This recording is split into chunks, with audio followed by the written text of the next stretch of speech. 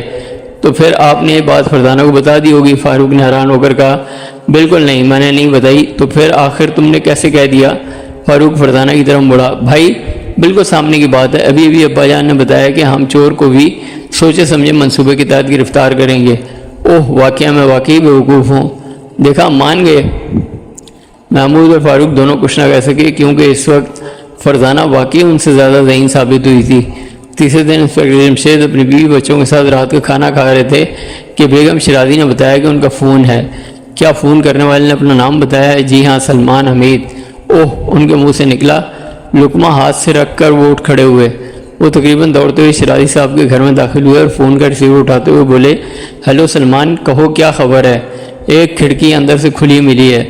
Good, کیا آج کوئی تم سے ملنے آیا تھا؟ جی نہیں۔ تم گھر سے باہر گئے تھے؟ جی ہاں، میں کارخانے تک گیا تھا، بس اس دوران میں کھڑکی کھولی گئی ہے۔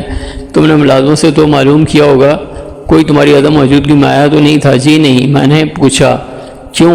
اس خیال سے کہ کہیں آپ کو یہ بات پسند نہ آئے۔ بہت خوب، تم نے اچھا کیا، تم پوچھنا بھی نہیں۔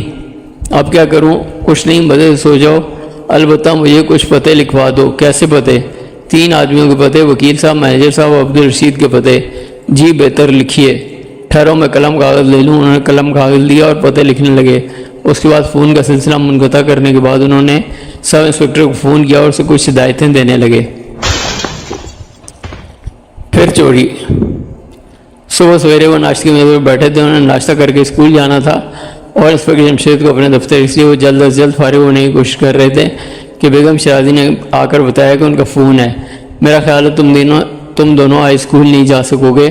انسپکٹر جمشید اٹھتے ہوئے بولے کیوں ابا جان، کیا بات ہے؟ ابھی آ کر بتاتا ہوں، انہوں نے کہا اور گھر سے باہر نکل گئے۔ بیگم شیرازی ان کے ساتھ ہی فون والے کمرے میں پہنچ کر انہوں نے ریسیور اٹھایا۔ دوسری طرف سے سلمان حمید بول رہا تھا ہیلو انکل، میں ہوں سلمان حمید۔ میں جانتا ہوں کہ فون تمہارا ہی ہوگا۔ اب کیسے جانتے ہیں؟ اسے چھوڑو، تم کہو کیا بات ہے؟ رات پھر چوری ہو گئی اور تجوری ایک بار پھر خالی پڑی ہے۔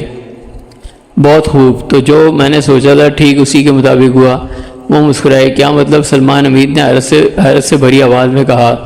فکر نہ کرو، آج ہم تمہارے چور کو پکڑ لیں گے اور تمہاری نقدی برآمد کر لیں گے۔ آخر کیسے؟ تمہاری سوچنے کی بات نہیں۔ اچھا تو کیا آپ آ رہے ہیں؟ ہاں بھائی، بس پہنچا ہی سمجھو، انہوں نے کہا اور ریسیور گرل پر رکھ دیا۔ پھر کچھ سوچ کر دوبارہ اٹھایا اور سب انسپکٹر کو فون کرنے لگے۔ وہ واپس پہنچے تو تینوں بچے سخت بے چینی کے عالم میں تھے۔ کس کا فون تھا ابا جان؟ تمہارے دوست کا، یعنی سلمان حمید کا؟ ہاں، اس کے ہاں ایک بار پھر چوری ہو گئی۔ انسپکٹر جمشید مسکرائے۔ کیا مطلب؟ میں نے بتایا تھا نا کہ چور ایک بار پھر چوری کرنے آئے گا۔ اوہ، تو کیا سوچا سمجھا منصوبہ شروع ہو گیا ہے؟ ہاں، وہ اور آج ہم چور پکڑ رہے ہیں۔ کون ہے چور؟ فرزانہ نے جلدی سے کہا۔ یہ ابھی مجھے بھی معلوم نہیں۔ پھر آپ اسے کیسے پکڑیں گے؟ بس تم دیکھتے جاؤ۔ ویسے تم تینوں سے ایک بات پوچھنا چاہتا ہوں۔ فرمائیے۔ تینوں ہمتاً گوش ہو گئے۔ تمہارا اس جوتے کے نشان کے بارے میں کیا خیال ہے؟ ابا جان، کم از کم میں تو اس نشان کے بارے میں بہت سوچا ہے، لیکن کچھ سمجھ میں نہیں آیا، محمود بولا۔ اور فاروق، تم کیا کہتے ہو؟ جی میں بھی حیران ہوں، جوتے کا وہ نشان اگر چور کا ہے تو پھر اس سے آگے کوئی نشان کیوں نہیں ملا؟ اس قدم کے بعد چور تجوری کی تک نشان بنائے بغیر کیسے گیا؟ یہی تو سوال ہے فرزانہ، تم بتاؤ۔ انسپکٹر جمشید مسکرائے۔ ابا جان، ایک بات سمجھ میں آتی ہے لیکن ہو سکتا ہے کہ وہ بالکل غلط ہو۔ بتاؤ تو صحیح۔ چور نے تجوری والے کمرے میں قدم رکھا، ساتھ ہی اس کی نظر فرش پر پڑی۔ اس نے دیکھا کہ فرش گرد آلود ہے، اس کے جوتوں کے نشان فرش پر آ جائیں گے اور وہ پکڑا جائے گا، لہذا اس نے اپنا پاؤں واپس کھینچ لیا۔ فرزانہ اتنا کہہ کر خاموش ہو گئی۔ پھر وہ تجوری تک کیسے پہنچا؟ اس سے آگے میری بھی عقل دنگ ہے۔ تمہاری اس خیال کے بارے میں کیا رائے ہے؟ انسپکٹر جمشید نے محمود اور فاروق سے پوچھا۔ فرزانہ کا خیال بالکل ٹھیک معلوم ہوتا ہے، محمود نے تسلیم کیا۔ میرا بھی یہ خیال ہے۔ تم دونوں آگے بتاؤ، چور تجوری تک کیسے پہنچا؟ تینوں سوچ میں ڈوب گئے۔ چوری تجوری تک کیسے پہنچا؟ فاروق سوچ میں کھڑا ہوا، بڑبڑانے لگا۔ کیا گردان کرنے کا ارادہ ہے؟ محمود ہنسا۔ چپ رہا ہوں وہ یہ سوچنے دے، تو پھر تم بھی خاموشی سے سوچو، بڑبڑا کیوں رہے ہو؟ محمود بولا، تم دونوں کی باتیں ختم ہوں گی یا نہیں؟ سارے خیالات درہم برہم کر دیے ہیں۔ فرزانہ نے برا سا منہ بنایا۔ تینوں ایک بار پھر سوچ میں ڈوب گئے۔ اچانک فاروق نے پرجوش انداز میں سر اٹھایا، اس کا چہرہ تمتما رہا تھا۔ وہ مارا؟ کیا مارا؟ فرزانہ ایک دم بولی۔ میں سمجھ گیا ابا جان کی چور تجاری تک کیسے پہنچا۔ بہت خوب محمود اور فرزانہ، تم دونوں کیا کہتے ہو؟ میں ہار مانتا ہوں، محمود نے کہا۔ اور میں بھی، فرزانہ نے کہا۔ اچھا فاروق تم بتاؤ جی، ابا جان چور جب فرش کو گرد آلود دیکھا تو اس نے اپنا پاؤں واپس کھینچ لیا اور سوچ میں ڈوب گیا کہ تجوری تک کیسے پہنچے۔ فاروق بتانے لگا، تو کیا وہ سوچ میں ڈوبا ہی تجوری تک پہنچ گیا؟ فرزانہ نے مذاق اڑانے کے لیے حیرت کا مظاہرہ کیا۔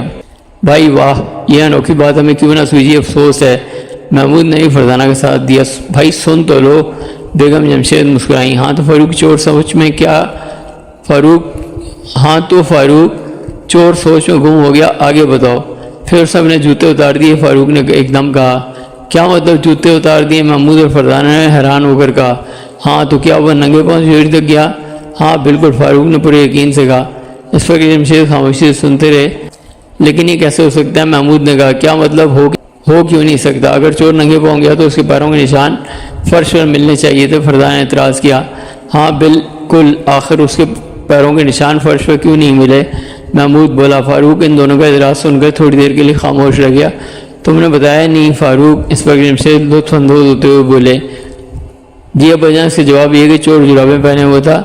فاروق مسکرایا۔ کیا؟ فرزانہ اور بیگم جمشید کے منہ سے نکلا۔ ہاں وہ جرابیں پہنا ہوا تھا، اس لیے گرد آلود فرش پر پیروں کے نشانات نہیں بنے، لیکن جرابوں کے نشان تو ملتے۔ محمود نے ایک اور اعتراض کیا۔ ہاں آخر اس نے جرابیں پہنے ہوئے پیر تو فرش پر ہی رکھے ہوں گے۔ بالکل، ورنہ وہ تجاری تک کیسے پہنچ گیا؟ فاروق نے تسلیم کیا۔ تو پھر جرابیں پہنے ہوئے پیروں کے نشان کیوں نہیں بنے؟ فاروق خاموش تھا اس بات کا، اس کے بعد کوئی جواب نہیں تھا۔ معلوم ہوتا ہے فاروق کی عقل گاڑیاں آ کر ٹھپ ہو گئی ہے۔ فرزانہ نے ہنس کر کہا۔ لگتا تو ایسے ہی ہے، محمود بولا۔ تو پھر اب تم بتاؤ، اتنی باتیں فاروق نے بتا دیں، اب تم دونوں بھی تو کچھ بتاؤ۔ ایک بار پھر وہ سوچ میں ڈوب گیا۔ آخر محمود نے سر اٹھایا۔ ابا جان میری سمجھ میں ایک بات آتی ہے، بتاؤ پھر۔ چور نے جرابوں والے پاؤں صرف پنجوں کی حد تک فرش پر ٹکائے تو اس کے پنجوں کے نشان بننے چاہیے تھے، فاروق بولا۔ ہاں لیکن اس نے اپنے پنجے کمرے میں پہلے سے بنے ہوئے نشانات پر رکھے۔ کیا؟ فاروق و فرزانہ چلائے۔ ہاں کمرے میں اسی شام کے سلمان کے پیروں کے نشان بنے ہوئے تھے، وہ ان پر صرف پنجے رکھتا چلا گیا۔ بہت خوب، کمال کر دیا تم نے، بالکل یہی بات میرے ذہن میں آئی تھی۔ اس پر جمشید نے کہا۔ پھر بولے، اب اٹھ چلو، اسکول میں رخصت کی درخواست کسی دوست کے ہاتھ بھیج دو، ہم سلمان حمید کے ہاں چل رہے ہیں۔ سوچا سمجھا منصوبہ۔ وہ سلمان حمید کی کوٹھی میں داخل ہوئے۔ اکرام وہاں پہلے سے موجود تھا۔ کیا حالات ہیں؟ سب کچھ آپ کے خیال کے مطابق ہوا ہے۔ اچھا ادھر آؤ۔ وہ اکرام کو سب سے الگ لے گئے۔ اس وقت صرف تم یہ جانتے ہو کہ چور کون ہے، انہوں نے اکرام سے کہا۔ جی ہاں یہ ٹھیک ہے، لیکن میں اپنے اندازے کی بنیاد پر تمہیں بتا سکتا ہوں کہ چور کون ہے۔ پھر انہوں نے اکرام کے کان میں ایک شخص کا نام لیا اور اکرام کی آنکھیں حیرت سے پھیل گئیں۔ اس نے بمشکل کہا، آپ کا خیال ٹھیک ہے۔ وہ سب کے سب آگے ایک بار پھر تجوری والے کمرے میں آئے۔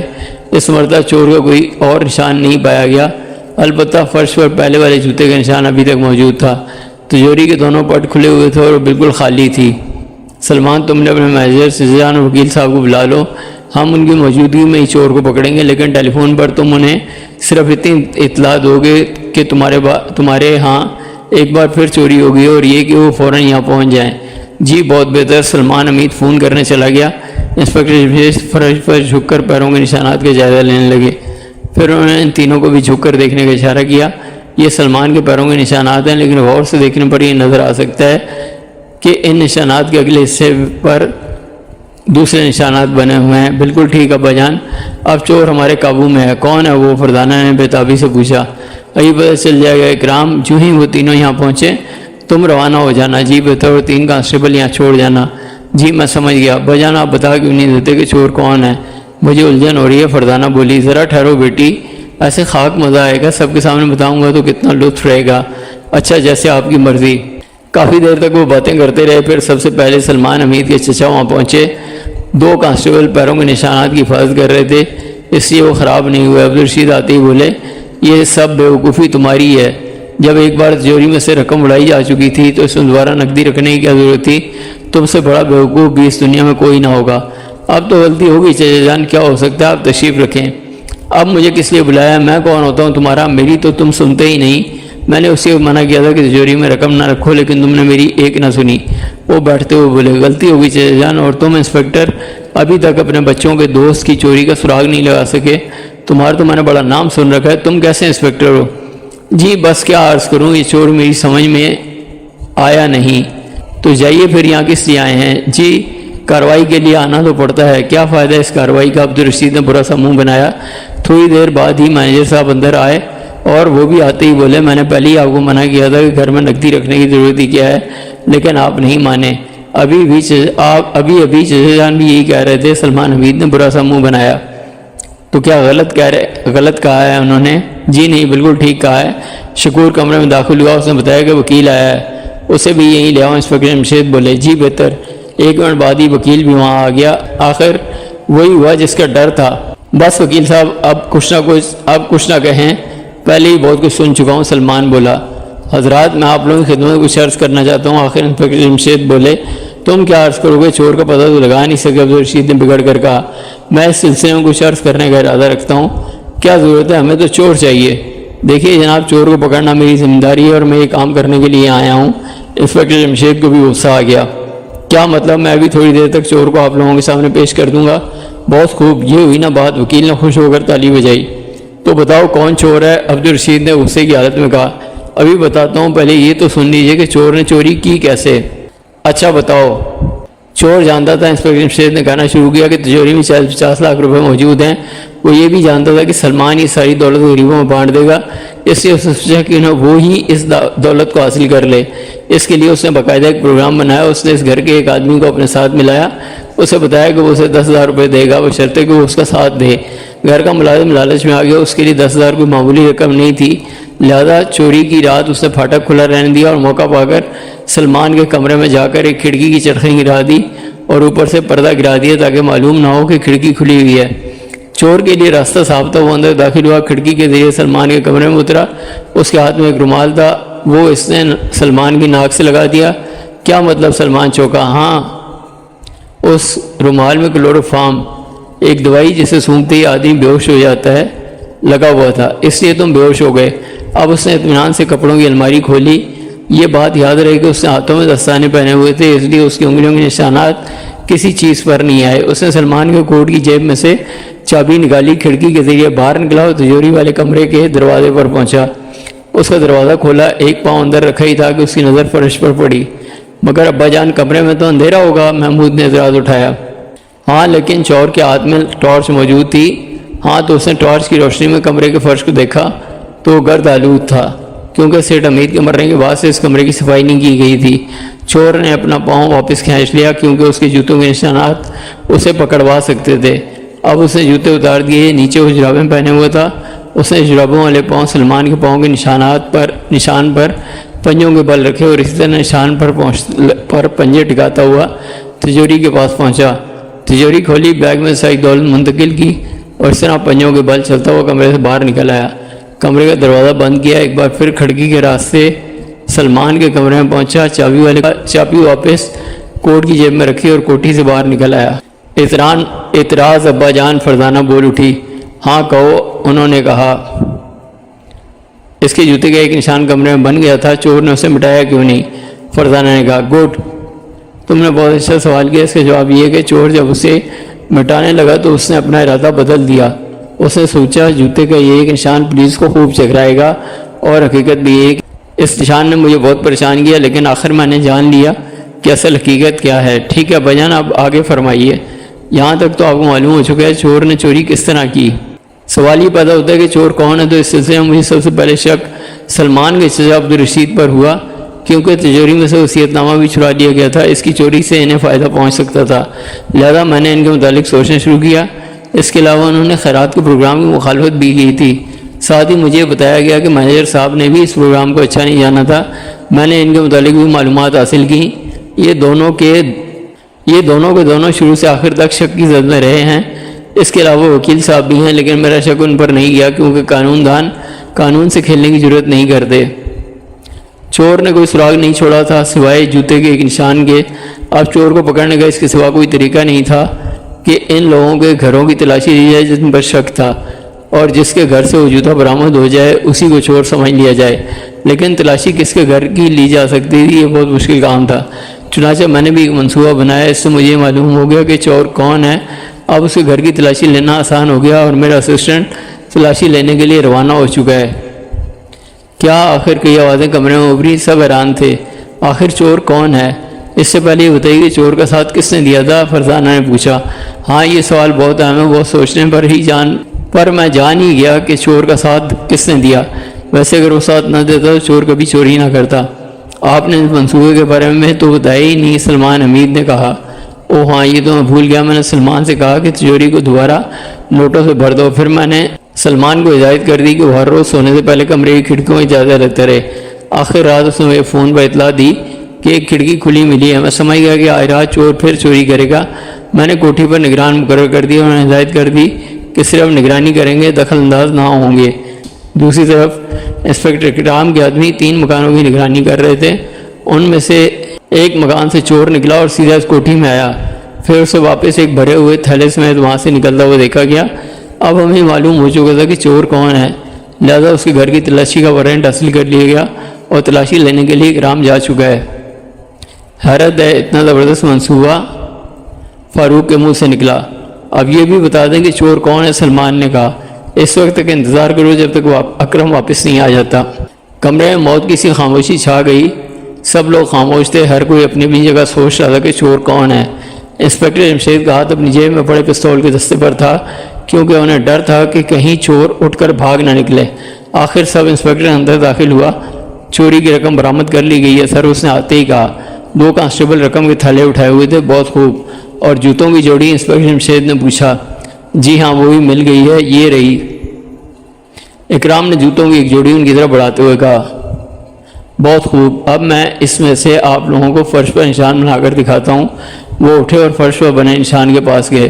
انہیں جوتے کو فرش پر رکھ کر دباؤ ڈالا تو وہاں بالکل پہلے جیسا ایک اور نشان بن گیا۔ اوف میرے خدا، ان دونوں میں کوئی فرق نہیں، سلمان کے منہ سے نکلا۔ اور اب اس ثبوت کے مل جانے کے بعد مجھے امید ہے کہ وکیل صاحب اپنے چور اور ان سے انکار نہیں کریں گے، جبکہ نقدی اور جوتوں کی جوڑی ان کے گھر سے مل گئی ہے۔ کیا مطلب کہ یہ آوازیں ابھری؟ ہاں، اور اگر یہ انکار کریں گے تب بھی کوئی فرق نہیں پڑتا، ابھی ان کا ساتھی موجود ہے۔ اکرام، تم جاؤ اور پٹھان چوکیدار کو پکڑ لاؤ۔ جی بہتر۔ اکرم گیا اور پٹھان کو ساتھ لے آیا۔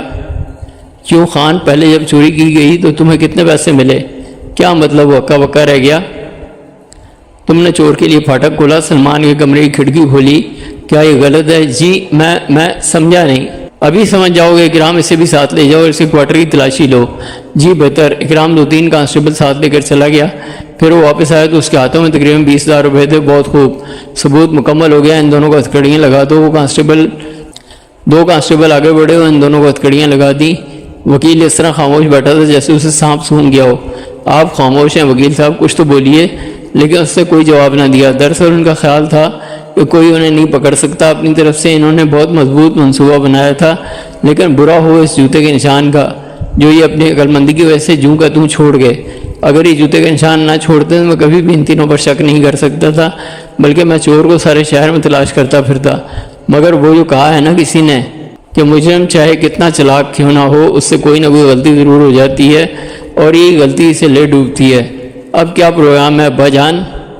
تم تینوں گھر جاؤ گے اور میں اپنے دفتر، وکیل صاحب اور چوکیدار حوالات، اور سلمان تمہارا کیا پروگرام ہے؟ جی میں آج شام نئے سرے سے خیرات کے پروگرام کا افتتاح کروں گا۔ اور لنگر کے متعلق تمہارا کیا خیال ہے؟ وہ بھی بہت جلد جاری کروں گا۔ جب تم لنگر جاری کرنے لگو تو ہمیں ضرور بلانا، محمود نے کہا۔ اچھا ہاں، اس موقع پر ہم تمہیں ایک نام دیں گے، فرزانہ نے کہا۔ کیا مطلب نام دیں گے؟ ہاں بھائی، فرزانہ کی عادت ہے اپنے ملنے والوں کو عجیب و غریب ناموں سے نوازتی ہے۔ اوہ سمجھا، میں تو تم لوگوں کو ضرور بلاؤں گا۔ اکرام، تم ان دونوں کو لے جاؤ، میں دفتر جاتا ہوں۔ جی اچھا۔ حاتم کا باپ۔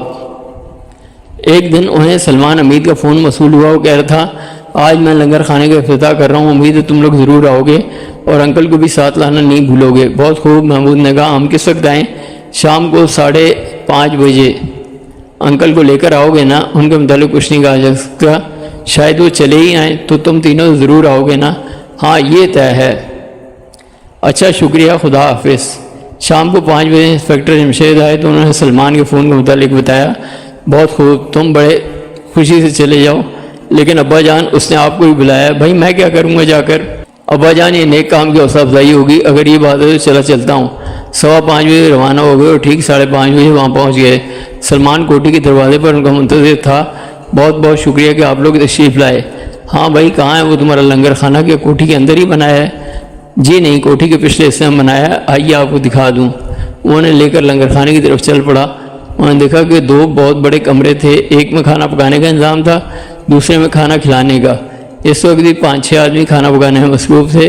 کمرے کے ایک کونے میں انہیں تندور بھی نظر آیا جس پر روٹیاں لگ رہی تھیں۔ کھانے والے کمرے میں چٹائیاں بچھا دی گئی تھیں۔ تم نے لنگر خانے کا اشتہار اخبار میں نہیں دیا؟ محمود نے پوچھا۔ اس کی ضرورت نہیں، سلمان نے جواب دیا۔ کیوں؟ جو لوگ ہر روز امداد وصول کرنے آتے ہیں انہیں بتا دیا گیا ہے، یہ سب لوگ کھانے کے انتظار میں باغ میں موجود ہیں۔ کل سے دونوں وقت کھانا کھلایا جائے گا، جس وقت کسی کا جی چاہے آ کر کھانا کھا سکتا ہے۔ بہت خوب، تم پکایا کیا کرو گے؟ ہر روز ایک ہی چیز تھوڑی پکا کرے گی؟ پھر؟ فرزانہ نے پوچھا۔ اس کے لیے باقاعدہ ایک مینو تیار کیا گیا ہے۔ بھائی واہ، اس کا مطلب ہر روز کھانا مختلف ہوا کرے گا؟ انسپیکٹر جمشید ہنسے۔ جی ہاں، منگل بدھ کو دال پکا کرے گی، باقی 3 دن گوشت اور روٹی، 2 دن چاول بھی دونوں دن ایک ہی جیسے نہیں ہوں گے، ایک دن سادہ چاول، دوسرے دن پلاؤ یا کھچڑی۔ بہت اچھا مینو ہے، فاروق نے کہا۔ مجھے ہی پسند آیا، فرزانہ بولی۔ اسی وقت لنگر خانے کے اندر 1 گھنٹہ بجایا گیا۔ باغ سے لوگ اٹھ کر کھانا والے کمرے میں ترتیب سے بیٹھنے لگے۔ پھر انہوں نے دیکھا ان کے سامنے سالن کی پلیٹیں اور روٹیاں رکھی جا رہی تھیں۔ بہت خوب، ان کے منہ سے نکلا۔ ہاں ہم مطمئن ہیں، خدا تمہیں اس کا اجر دے گا، انسپیکٹر جمشید بولے۔ اچھا بھائی اب ہم جائیں گے، انسپیکٹر جمشید تھوڑی دیر بعد بولے۔ ٹھہریے ابا جان، کیا بات ہے بیٹی؟ ابا جان ہم نے انہیں کوئی نام تو دیا ہی نہیں، کیا مطلب؟ انسپیکٹر جمشید مسکرائے۔